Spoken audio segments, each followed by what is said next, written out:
रामं लक्ष्मणं पूर्वजं रघुवरं सीतापति सुन्दरं काकुस्तं करुणाकारं गुणानिधिं विप्रिय धार्मिकं राजेन्द्रं सत्यसन्धं दशरथतनयं श्यामलं सुन्दरमूर्तिं वन्दे लोकाभिराम राम रघुकुल राघव रावण नवराणे।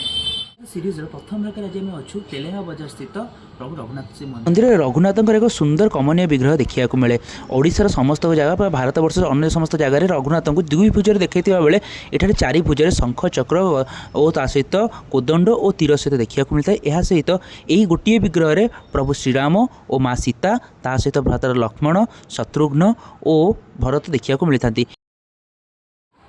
इतिहास कहे यही मंदिर गजपति पुरुषोत्तम देव निज शाड़क भेंकया स्वामी अनुरोध क्रमे तैयारी करते। मंदिर भली सेवा पूजा एठारे गजपति पुरुषोत्तम देव रघुनाथ में खंजी गजपति निर्देश में झांझीरी मंगला राजा बगीचा और ता सहित आमर तेलेंगा बजार अंचल में सबू लोक मानू से जमी बाड़ी खंजी दी जाता और मंदिर सेवा पूजा से जमी प्रदत्त होता। प्रभु रघुनाथ यही मंदिर ओडिशा रघुनाथ उपासना एक विशेष दृष्टांत।